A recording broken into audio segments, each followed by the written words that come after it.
sejak kebangkitan ulama bersama pengikut-pengikutnya istiqomah dan setia jaga akidah dan sunnah Rasulullah. Alhamdulillah segala puji baginya ulama bersama pengikut-pengikutnya istiqomah dan setia menjaga agama nusa dan bangsa. Mari kuatkan niat kita, kita bulatkan tekad kita, terus lanjutkan amal kita, mengembangkan hikmah kita. Assalamualaikum warahmatullahi wabarakatuh.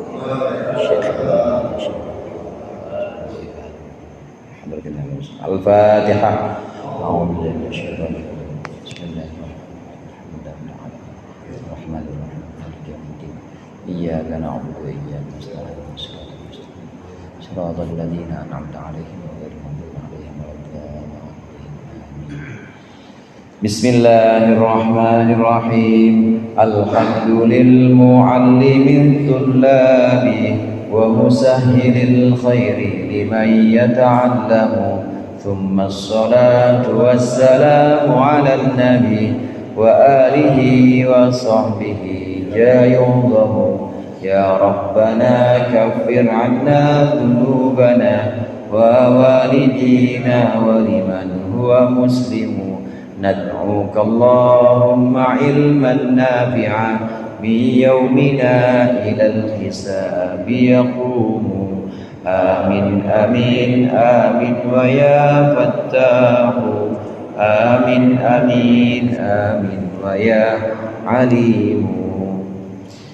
Bismillah, alhamdulillah, wassalatu wassalamu ala sayyidina Muhammadir Rasulillah wa ala alihi wa ashabihi wa man tabi'ahu hudahu wa jama'atah wa la hawla wa la quwwata illa billah. Amma ba'du. Yang sama-sama kita hormati Ustaz Haji Muhammad Nasir dan segenap pengurus Majelis Ta'lim Al-Huda, seluruh jamaah yang dirahmati oleh Allah. Alhamdulillah, malam hari ini kita berkumpul kembali dalam suasana mendung dan hujan. Meskipun hujan, insyaallah langkah kita ini dibilang ibadah. Amin ya rabbal alamin.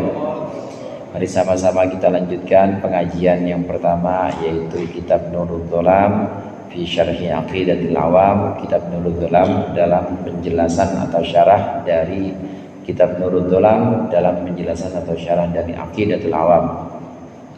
Pembahasan kita yang terakhir kemarin adalah tentang iman kita yang memwujudkan, yang membawakan kepada kita sikap taslim dan menerima dan juga pasrah saja terhadap apa yang diajarkan oleh Rasulullah.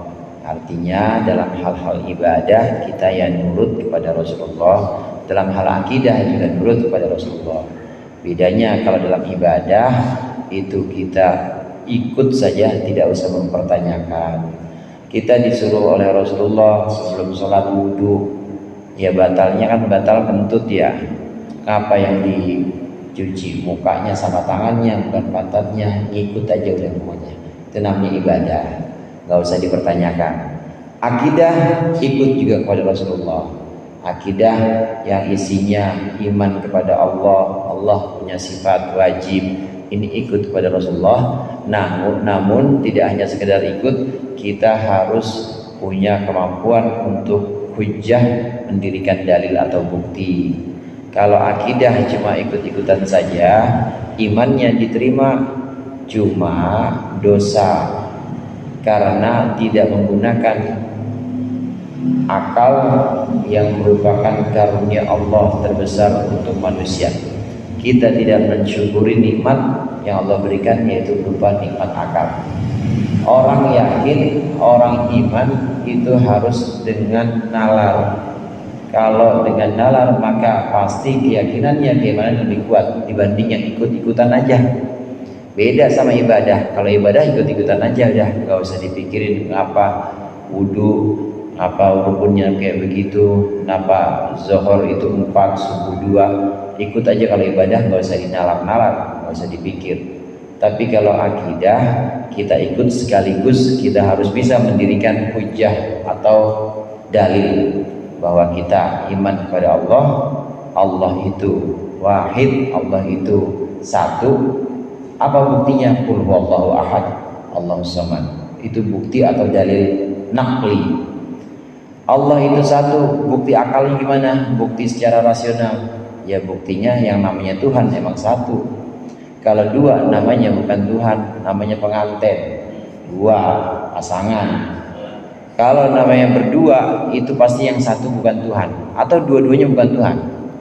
Ya dia kerjasama, ngurusin langit, ngurusin bumi aja berdua kerjasama, berarti dua-duanya lemah. Yang namanya Tuhan itu pasti sendiri dan kuat sendiri juga ngurusin makhluknya. Kalau udah dua itu berarti dua-duanya lemah, atau salah satunya, boleh jadi salah satu yang lemah, maka yang paling kuat itulah yang jadi Tuhan. Akal kita itu pasti mengingkari adanya Tuhan itu lebih dari satu, pasti akal kita nggak terima. Akal yang lurus, akal yang memang masih belum konslet gitu ya, masih lurus, itu pasti mengingkari bahwa Tuhan lebih dari satu, itu pasti dia mengingkari. Mustahil yang namanya Tuhan lebih dari satu. Maka Allah punya sifat wahdaniyah. Akidah kita, keimanan kita, kita yakin bahwa Allah itu punya sifat esa. Buktinya tadi surat Al-Ikhlas. Bukti akalnya atau dalil aklinya yaitu dengan cara tadi kita menalar bahwa yang namanya Tuhan pasti satu, paling kuat, karena kalau lebih dari satu namanya itu partner. Kalau partner apalagi banyak namanya organisasi. Pengurus namanya bukan Tuhan. Ya ada ketua, sekretaris segala macam. Tuhan pasti satu. Nah, akal kita ini menyatakan seperti ini, maka itu yang disebut dengan akidah, tapi dengan tafakkur. Iman cuma dengan berpikir. Jangan kita akidah hanya ikut-ikutan saja, karena pasti iman kita lemah. Orang yang saya bilangin kalau di Gansi itu ada lift, Gansi itu ada lift. Nah, di lantai 14 itu di sana ada yang jagain. Yang jagainnya cantik banget. Percaya nggak bang?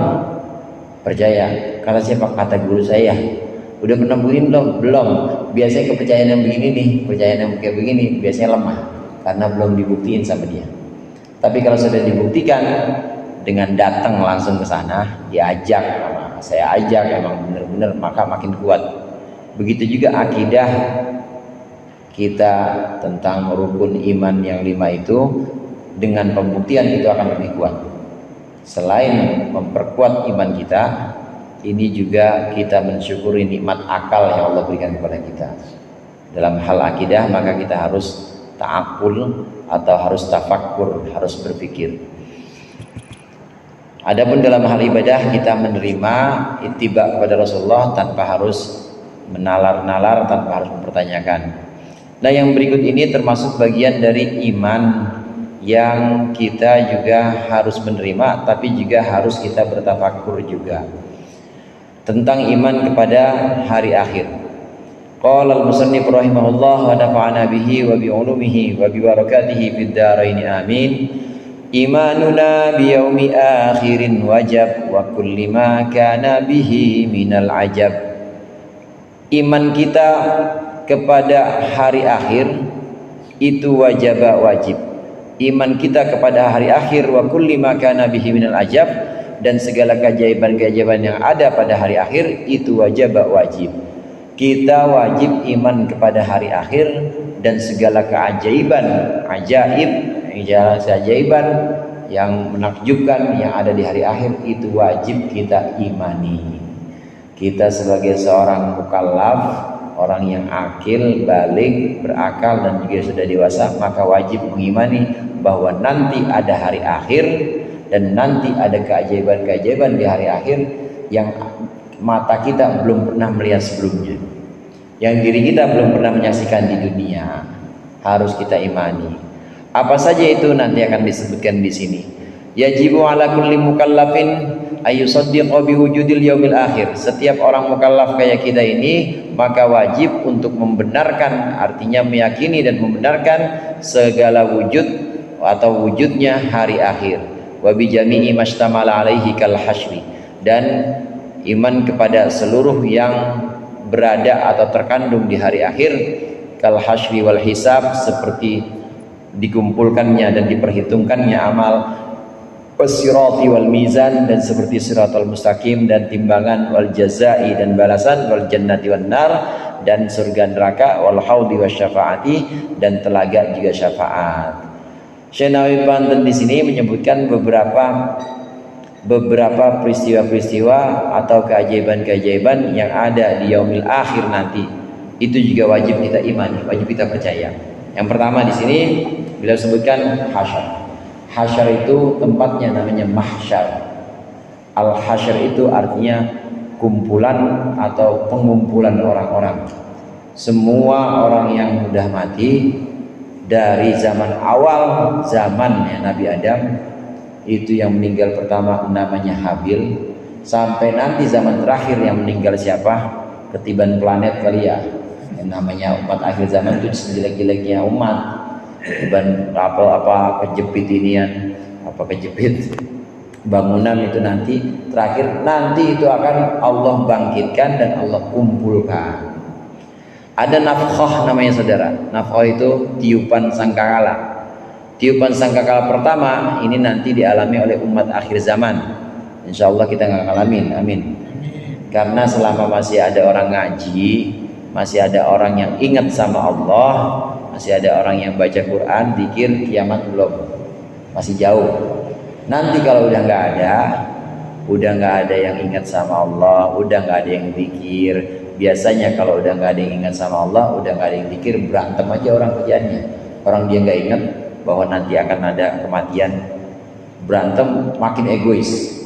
Sampai-sampai diriwayatkan, itu diceritakan Rasulullah, kiamat itu nanti terjadi kalau antara saudara dengan saudaranya itu sudah benar-benar ego, sampai-sampai orang butuh minum ini udah di dekat mulutnya sudah begini, diambil lagi sama saudaranya, jangan punya gua itu, sampai begitunya itu berantem jadinya, karena udah nggak ingat lagi yang namanya kematian, sudah tidak ingat lagi kepada Allah, maka lalai. Dianggap oleh mereka umat akhir zaman ntar nih, dianggap oleh mereka ini bahwa kehidupan ini segalanya, semuanya, pokoknya ini punya saya, pokoknya nggak ada yang boleh, berantem datu pada semua. Maka itu terjadi yang namanya tiupan sangkakala pertama. Tanda-tandanya banyak sebagaimana hadis yang sering kita dengar, diantaranya keluarnya binatang, kemudian adanya dukhan atau asap, kemudian yang terakhir itu matahari terbit dari sebelah barat ke timur. Kemarin timur juga, besok juga dari timur juga, terbit dari sebelah barat. Pintu taubat ditutup kalau ada begini. Nanti udah semuanya orang-orang jelek semua, orang-orang baik udah mati semua, tinggal orang jelek, baru tiup sangkakala pertama. Sangkakala pertama ini hancur semua. Tadi saya bilang ada yang ketiban planet, ada yang kejepit, itu semua sangkakala pertama. Selesai sangkakala pertama, nafkhatul ula, semuanya mati. Tinggal 3 orang. Tinggal 3 orang makhluk Allah. Yang pertama yaitu malaikat Israfil yang niup trompet. Yang masa dia niup dia mati kan enggak. Malaikat Israfil. Kemudian malaikat Israel. Malaikat Israel, dan satu lagi hamalatul arsy atau malaikat yang mikul arsy, yang bawa arsy. Ini enggak meninggal, enggak mati dengan tiupan sangkakala. Nah, seketika selesai semuanya makhluk udah mati kecuali orang-orang yang Allah izinkan, maka malaikat Israfil, malaikat pembawa arsy ini dicabut nyawanya oleh malaikat Israel. Nanti malaikat Israel dicabut sama siapa? Bunuh diri gitu? Ya kagak saudara, dicabut oleh Allah langsung.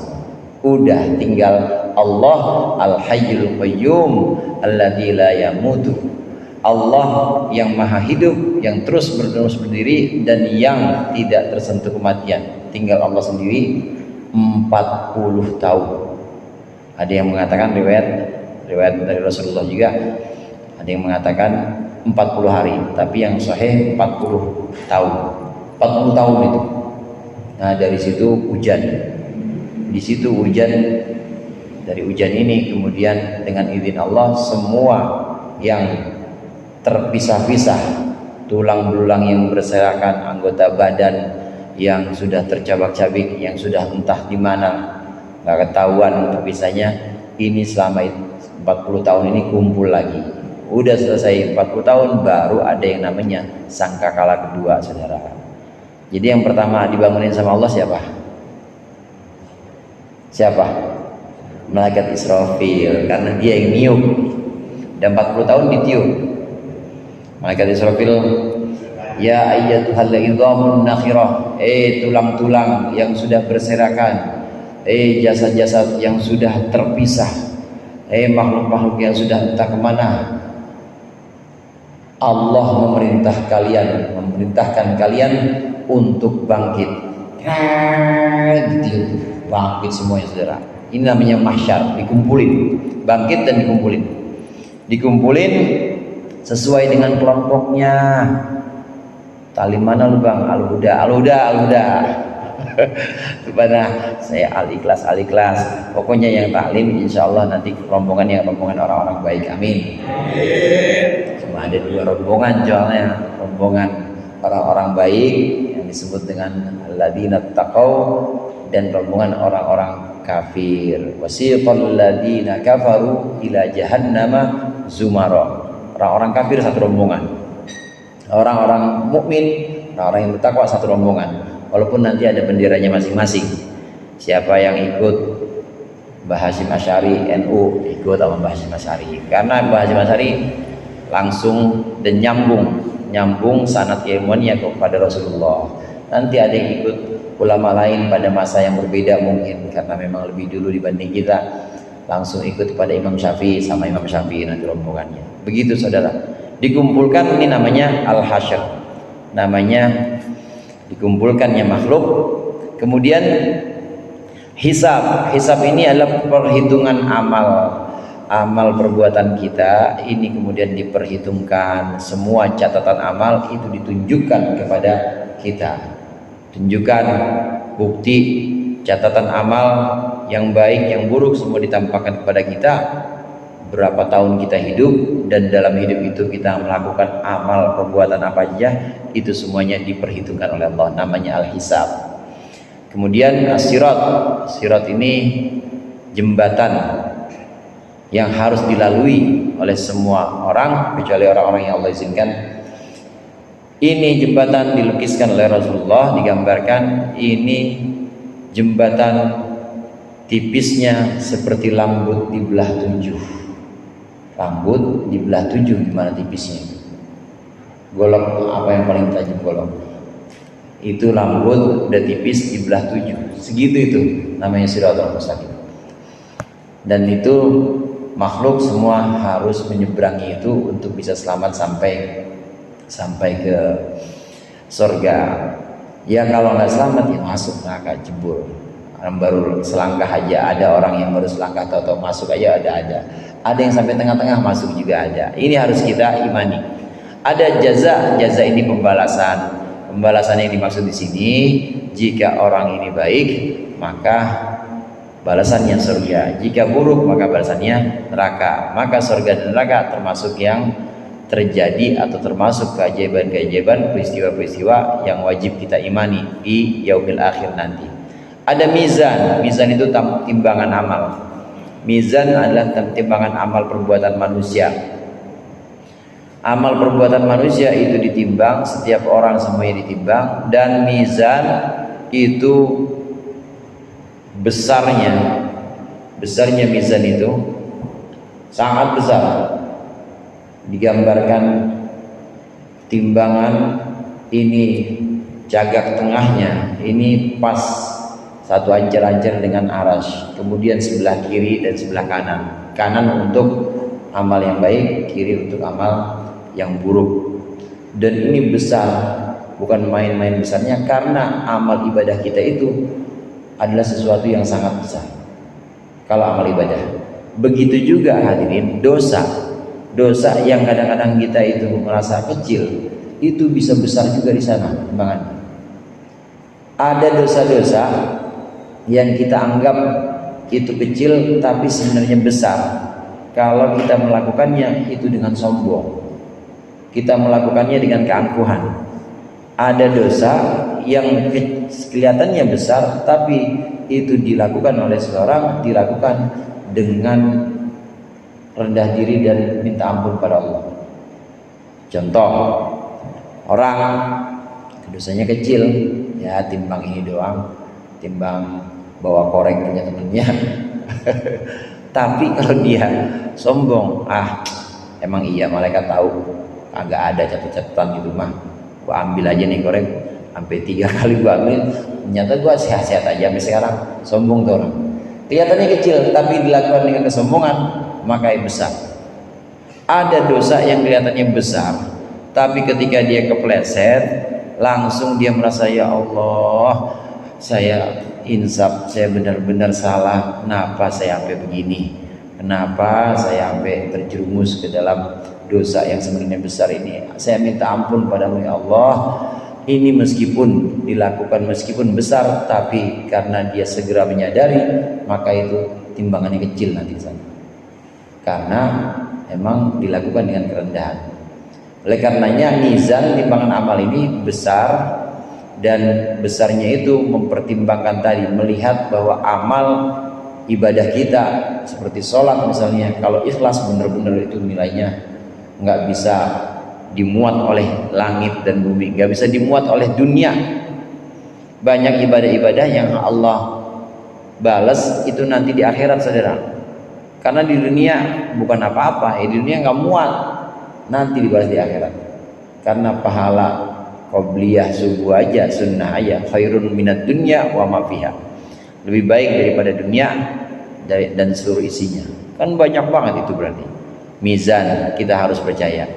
Kemudian termasuk peristiwa-peristiwa yang ada di sana, yaitu telaga Rasulullah, haud, di mana orang-orang yang baru dibangkitkan dari kubur ini kemudian sebagian ada yang dipersilahkan untuk ke telaga Rasulullah beratus-ratus tahun di dalam tanah.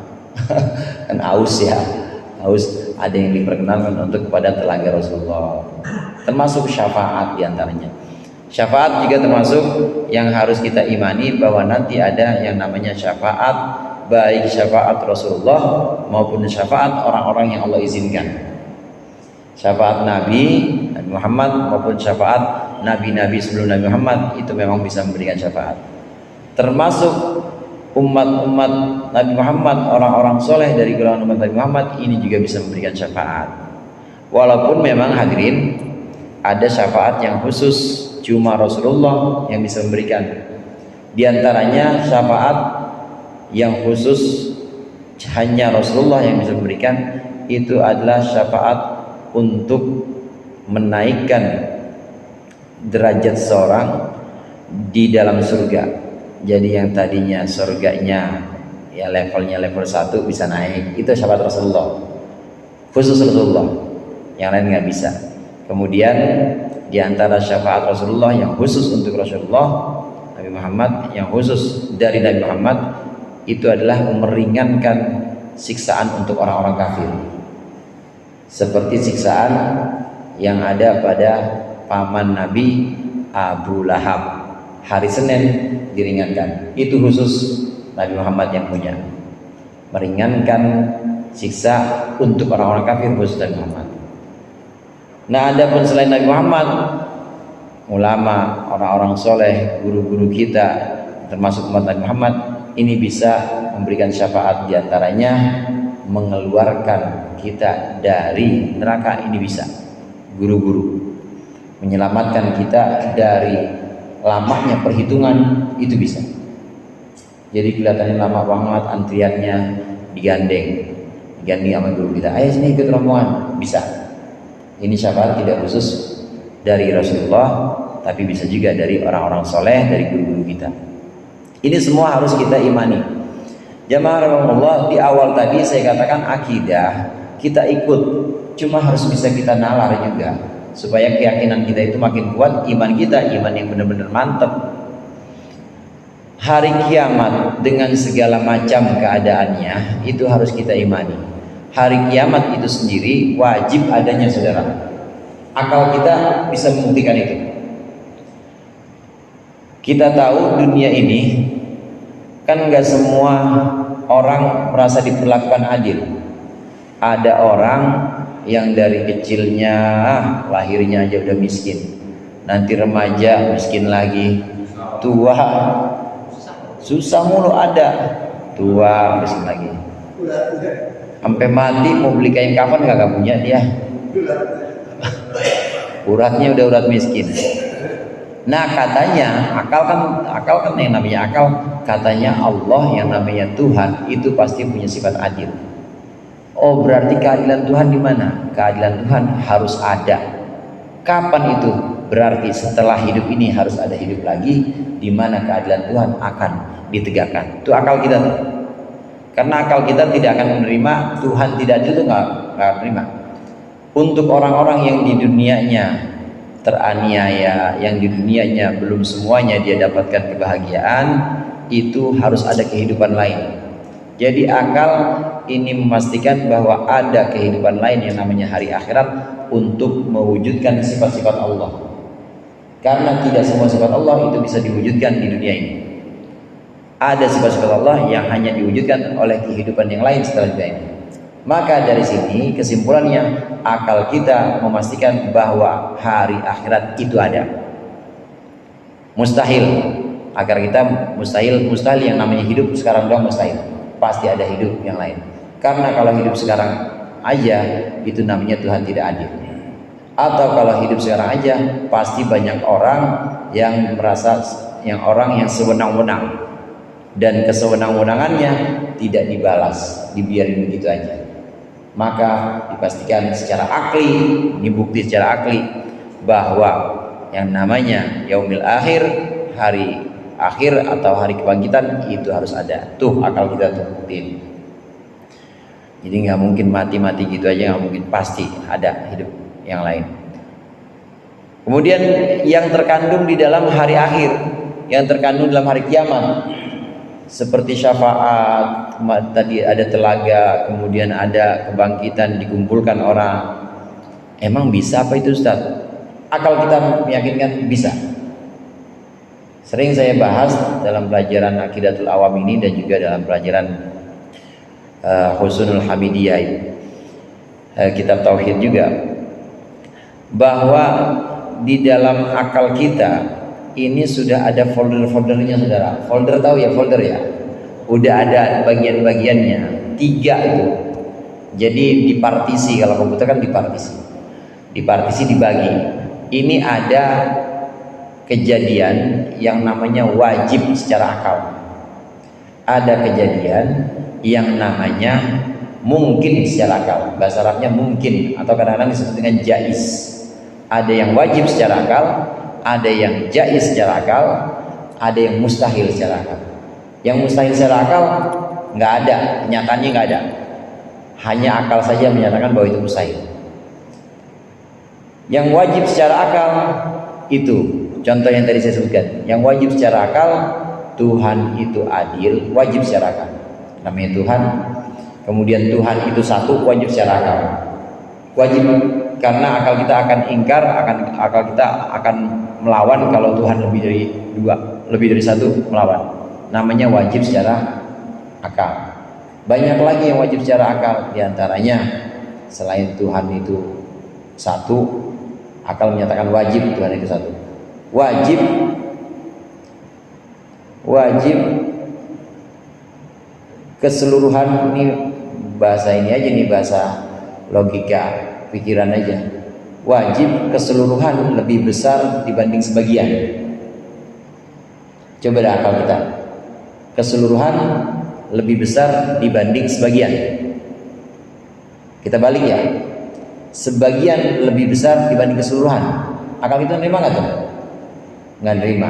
Maka yang wajib gimana? Yang wajib keseluruhan itu wajib lebih besar dibanding sebagian.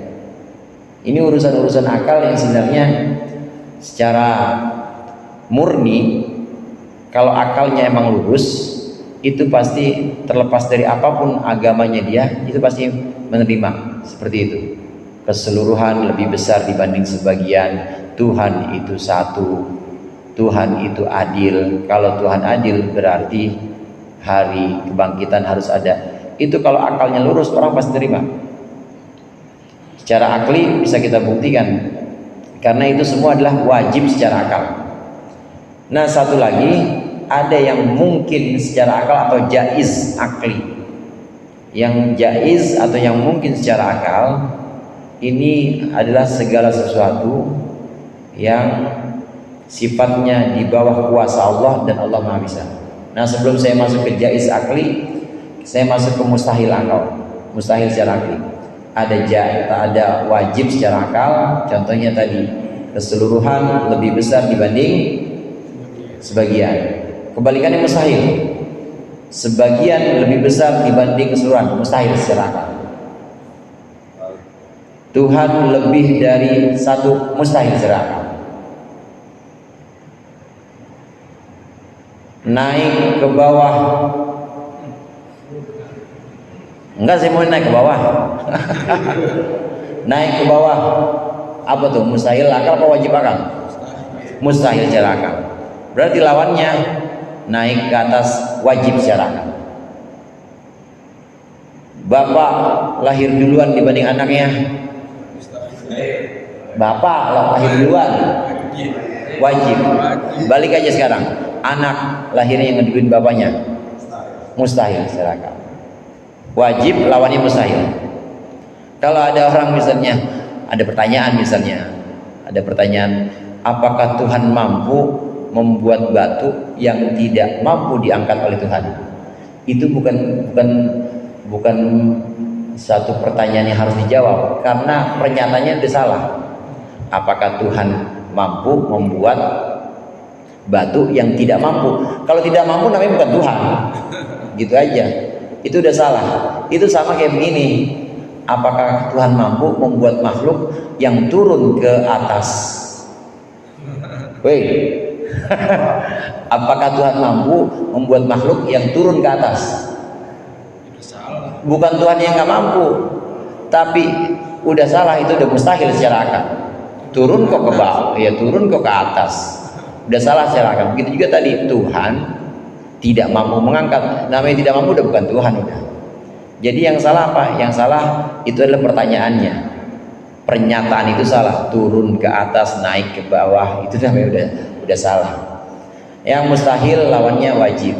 Nah, di luar wajib dan mustahil ini hadirin, ada yang namanya jaiz akli.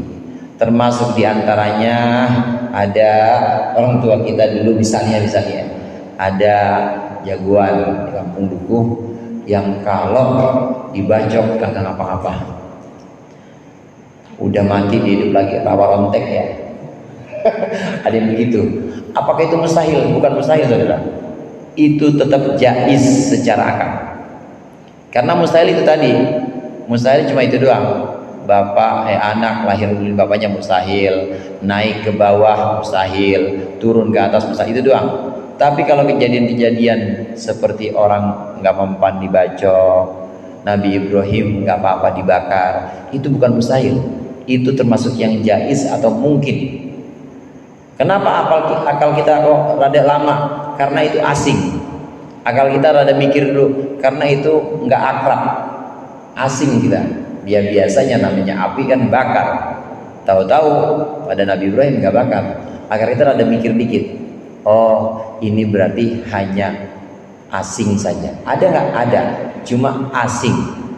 Akal kita hanya merekam yang biasa terjadi aja. Biasanya api meledak membakar, biasanya golok melukai. Akal kita cuma merekam itu aja, belum pernah merekam yang lain. Jadi yang terekam dalam akal kita yang biasa-biasa aja yang sering terjadi. Maka kejadian yang seperti itu, yang khariq lil adah, seperti karomah, mujizat, itu sifatnya adalah asing secara akal atau di luar kebiasaan gitu aja. Di luar kebiasaan. Apakah itu termasuk yang mustahil? Tidak, itu mungkin, cuma di luar kebiasaan aja. Kembali kepada pembahasan ini yang tadi saya sampaikan, yang tadi juga dikutip di kitab Nurul Tulam ini, adanya kebangkitan, udah ratusan tahun dikubur kok bisa bangun, kemudian ada timbangan segitu gedenya, sholat kok ada bentuknya, itu bukan sesuatu yang mustahil, itu sesuatu yang jaiz, suatu yang mungkin terjadi, cuma kita belum pernah lihat, gitu aja. Akidah bisa kita pahami secara garis besar dengan ini, dengan meletakkan di foldernya masing-masing. Mujizat, karomah, termasuk kejadian-kejadian yang nanti ada di hari kiamat, itu masuknya adalah sesuatu yang jaiz, akli, yang mungkin secara akal, bukan mustahil. Maka gampang kita imannya. Kita imannya makin yakin karena memang itu kuasa Allah. Semua yang ada dalam tataran mungkin atau jaiz, itu Allah kuasa. Nah, kalau yang mustahil bukannya Allah nggak kuasa, tapi namanya mustahil emang kagak ada. Naik ke bawah nggak ada itu, turun ke atas emang nggak ada itu, bukannya Allah yang nggak mampu, tapi emang nggak ada. Adapun yang jaiz atau yang mungkin, semua Allah kuasa. Tinggal akal kita aja, akal kita belum terbiasa, maka kita sebutnya itu luar biasa, gitu aja. Ini kita wajib mengimani bahwa nanti ada hari akhir dan ada peristiwa-peristiwa yang menakjubkan di hari akhir. Sumyal yaum bidzalika li'annahu la laila ba'dahu wa la nahara. Dinamakan ini hari sebagai hari akhir karena memang sudah tidak ada malam setelahnya dan juga tidak ada siang. Wala yuqalu yaumun bila taqyidin illa ma yaqibuhu lailun aw li'annahu akhir awqatil mahdudah. Dan yang namanya hari itu kalau tanpa siang dan tanpa malam maka tidak dinamakan hari, maka disebut hari akhir. Artinya udah nggak ada siang, nggak ada malam lagi, udah pokoknya semuanya enak. Simbol atau satu perwakilan mewakili bahwa malam itu adalah sesuatu yang sifatnya gelap dan juga tempat kita melepaskan lelah kita. Nah, di sana udah nggak ada lagi yang namanya lelah. Di sana semuanya itu udah tidak ada. Untuk penghuni surga misalnya, itu semuanya sudah tidak ada kelelahan. Jadi tidak ada malam dan tidak ada siang. Atau bisa juga dinamakan hari akhir karena sudah tidak ada perhitungan lagi di sana. Maksudnya sudah tidak ada waktu yang terbatas. Kalau di sini kan masih ada batas waktunya. Orang hidup 60 tahun, ada batas waktu 80 tahun. Nah, di sana udah nggak ada lagi hitungan-hitungan itu, artinya udah abadi. Maka disebut dengan hari akhir. Ai akhir ayyamid dunya, falaisa ba'dahu yaumun akharu. Maksudnya hari akhir dari hari-hari dunia. Setelah itu tidak ada hari yang lain. Aulita akhriyan ayyam al-munqadiyati min ayyamid dunya. Atau ini merupakan terakhir dari hari-hari yang sudah habis dari hari-hari dunia. Ini kenapa disebut dengan hari akhir? Karena memang sudah merupakan hari penghabisan dari hari-hari dunia. Udah terakhir, setelah itu udah nggak ada lagi hidup yang terbatas, udah nggak ada lagi. Udah abadi sifatnya. Wa awwaluhu minan nafkhati tsaniyati ila ma la yatanaha wallahu a'lam bissawab.